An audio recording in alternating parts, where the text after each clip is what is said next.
How's it going, gang? It's the final render here, and boy hasn't it been an exciting time for Fallout 76. Wild Appalachia has finally started, and we have got some brand new DLC coming out over the next few weeks. We have obviously had the Distilling DLC, which we've been playing with for the last few days now, and today, in just a few hours' time, Fastnacht is going to be released, our very first kind of DLC event, and in just a week's time, we have got the survival PvP mode. I'm very looking forward to trying that out with my melee build character. Gonna get lots of kills in PvP and it's gonna be great fun. But how about we start Wild Appalachia with a whiskey distillery? So let's get started with our first build of the first season of DLC. Let's go! So to start off Wild Appalachia, we're going to be building a whiskey distillery and bar in the heart of the mire. Now I picked this little spot on the mire because it's got a lot of things that we really need. Firstly, we have got fresh water. We will need that so we can boil it in order to make the whiskey. We also have a lumber resource here. You actually need 5 wood in order to make whiskey, and I definitely want to be making whiskey because obviously if you have the party guild perks, it gives you 6 strength every time you drink whiskey, and I think you can all agree for a melee character that's pretty darn incredible. So let's get started then. To build our lumber mill, we are actually going to put down a foundation at about pretty much the same height as we want to have our floor in here, because we need to use this in order to put down some of the upper floors, because I wanted to have a see-through floor. Now obviously you can't go ahead and attach see-through floors to regular foundations, so we actually had to remove the foundation and place them afterwards. And one of the reasons why I want to use these little see-through floors as well is so I can add half walls to it as well to properly hide the gap. And then we just need to put up a little roof and the actual place is done. We've managed to build ourselves a little protected lumber yard, and we'll definitely want this because there are a lot of super mutant attacks around here and they do target things like generators and also resource extractors. We're going to go and build ourselves a little wind turbine generator here, and once again people, we're going to be using the kind of patented final render design to protect our windmill. We're going to kind of encase it in a tower. Very clever design and it works very well. But for the actual lumberyard itself, we just really need a couple of lights, maybe get some power conduits going so it actually looks quite neat and tidy. And we'll also have some more crafting stations in here that we don't really want inside our bar. Things like the armor and stuff like that. So here we can see our building starting to take shape. We've got the resource extractor in there, we have got our little wind turbine generator on the side as well, and everything is powered and working. I really like the wind turbine generator because it just looks pretty. Sure, it's a bit loud and it's a bit obnoxious and it can be a bit troublesome sometimes, but it looks good, so therefore we want to have that for this build. And now it's time to build our little bar. We're going to have a bar which is 3 foundations wide, and I believe it's 3, maybe 4 foundations long. And in here we're going to have all of our decorations as well as some more crafting tables like our tinker's workbenches and of course all of our distilling equipment that we will need in here. We're going to have some stairs at the back leading down to the water. That way we don't actually have to step in the mud in order to get water to make all of our whiskey. And now I wanted to do something different here. I wanted to have roof pieces as the flooring in this place, for at least in the middle of the bar. I saw Jug doing this and it's a really cool tactic. If you replace your walls with doors, you can then go ahead and remove the foundation, swap the walls back to regular walls, you can then place half walls beneath them, and then you can snap a ceiling piece to that half wall. Really cool tactic. It means you're able to get this very cool metal flooring. And there aren't any metal floorings in the base game, but using this technique, you are able to get metal flooring in there, and it makes a really nice pattern in contrast with the stone concrete foundations. It gives you a really nice pattern which I think you guys will really appreciate. And not only that of course, but it's just a bit different, isn't it? And sometimes that's enough. Sometimes your build just needs to be a little bit different in order for people to like it. So thank you very much Jug for making the tutorials to go ahead and make this roof piece. And now for the actual ceiling, I'm going to be a bit different as well. I'm actually going to have half walls on the actual building so we can have our ceiling be much lower. The reason I want to do that is so we can actually not only make it look a bit different, but also so we can have a chimney poking out of the side of it. And you can also see me here finishing up the actual wind turbine generator as well to finish off all of the building parts of this. So here we can see the place done without any decorating. Our wind turbine generator is now fully protected. And it actually has a switch in there, which means we can turn off the wood generator in order to provide more power for the main building, which we will need actually, unless we want to put down more generators of course. And taking a look inside our actual bar and distillery as well, we've got a very, very interesting flavour of architectural designs here. As I said, we've got the half roof so we can glitch a chimney into the ceiling, which normally you can't do. But we actually do have a lot of interesting shapes on the ceiling and stuff. You know, as I said, it's not really any different to a regular build in terms of function, but it just looks a bit interesting. And really, I think that's what a lot of camps need. They just need to look a bit interesting. There's too many kind of floating fortresses, and I hate them. And now, of course, whilst we're on the topic of being different, we will need to grow some crops here, so we will need fertilizer. So let's go ahead and grab ourselves a moo-moo. But I like moo-moos. They're one of my favourite animals in Fallout 76. So my moo-moo is not living outside. I'm going to bring my moo-moo inside and can have drinks with us. So this moo-moo little resource extraction here, the fertilizer resource producer, just pop it down onto a rug and then you can move it inside. Although it is deceptively large, so do your decorating before you move it in. But with that, you can then log out and your moo-moo will be walking around inside your house. It's a very cool little thing and I think it's very cool.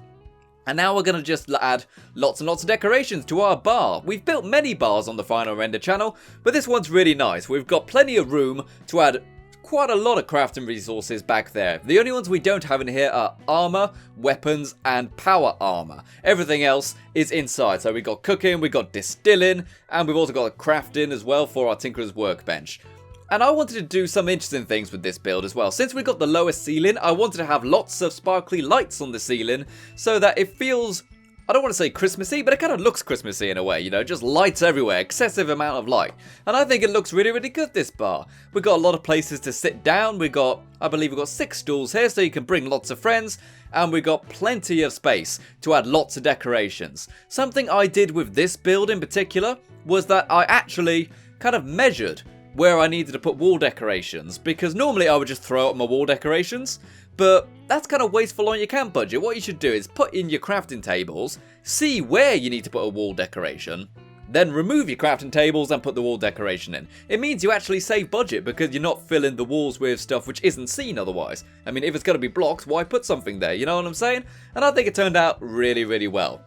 And I'm going to illustrate it here as well with our seating area. We're going to have a little couch seating area back here, just so we can have some more spaces to sit a bit more casually rather than at the bar. And something we really need to do is look after our moo-moo. So our moo-moo area is going to have some red warm lights in there. You know, you sometimes see barns which have got these very, very hot red lights in there in order to keep the livestock warm.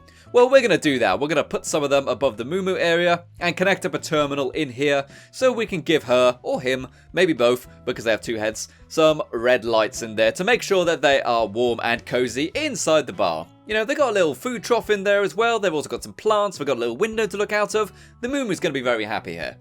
And here you can see me placing down my furniture so I can measure where I need to put wall decorations. And also, not only is it more practical to do it this way, but also you have to if you have short walls like this, because you really need to do things right in 76 when it comes to building. There is a certain order, and if you have half walls, you basically have twice as many things to worry about. So make sure you measure everything properly if you're using half walls so that you can place things easily. And then of course we just need to put in some couches, and we have got a very, very pretty little seating area back here with vases and bookshelves and clocks and plants. It looks really, really nice. Something I really like about it as well is that it means we kind of got 2 separate sections to the bar. We've got a casual area and a more upfront area where you can sit and chat to the barman and stuff. And the fact that we have got our Brahmin inside, I think is really cool. And there's actually a reason for it as well as just for pretending that we really enjoy having its company, which we do of course as well. But one of the cool things in the new Wild Appalachia DLC season is that the Brahmins now actually produce milk, so you can use them to make White Russian cocktails. So I can imagine someone coming up to the bar, ordering a White Russian, they give you half the ingredients in a glass, and then they say, yep, cow's over there, go ahead and get your own milk. So it's a little bit cute in a way, and also it actually makes sense to have the Brahmin inside for that reason. And now, of course, we need to actually have a farm here. We are making whiskey here primarily because my melee character needs a huge amount of whiskey. And in order to make whiskey, you only need boiled water, wood, quite a lot of wood, as I said, 5 wood, and also corn and razor grain. So it's actually much less resources than what you need for, say, an adhesive farm, which is quite nice. That means we can have a much smaller farm area, but still have it bring a lot of yield of crop in, which I think is very, very nice. Unfortunately, the razor grain does float a little bit, but there's not much you can do about that. And we're going to have a nice little barbecue area outside as well to sit down and chill out in the warm summer days in the Maya. I imagine the Maya is pretty humid, really. And look, we finally got radios back in the game. Finally, we had the radios in the beta, but we haven't had them in the camp system until now. So it's brilliant that those are finally back. I've really missed those. And we're just going to go and put some fences around our little farm, and then we have got ourselves a really nice barbecue area. Make sure you also throw a scarecrow in there so no monsters come and attack our crops, and put up some oil lights in order to make the place feel a bit cozier. I thought about putting down some of the construction lights, but power is very limited in this camp, as you can probably tell, with only one wind turbine generator, so we had to kind of manage that a bit carefully with a couple small generators. And then, of course, we need to have a big sign at the top as well. We need one of these giant new West Virginia signs, which you can get in the Atomic Store. Looks really good, actually. You know, it's got the state on there. It's also got a bear on there as well. Looks very cool, I think, especially when you power it up at night.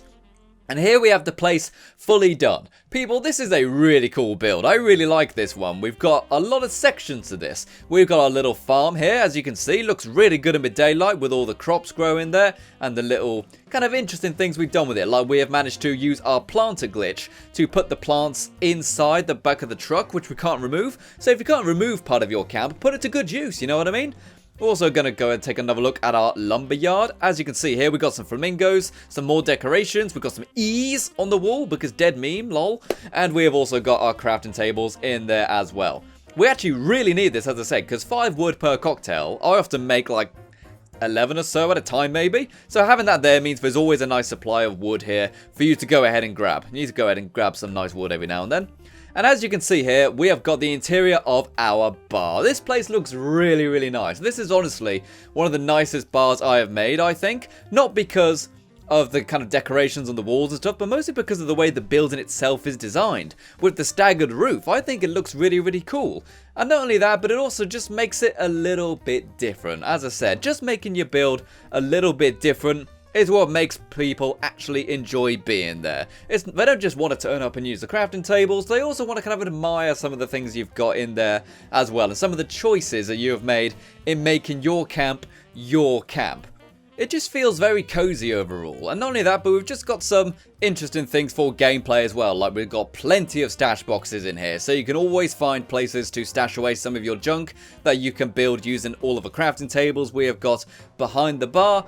And just the fact that we've used some cool glitches just to be a bit different as well, I think is great, such as having our moo back here. And I'm always going to call it a moo because that's what Graham calls it. So in order to make the whiskey, we can grab our crops from the front, go around to the back, grab our water, take it to the brewing station, and then we can make our whiskey. It does take a little bit of time to ferment in the fermenter, but once you've done that, you can go and give yourself 6 strength before a melee battle, which is a fantastic idea.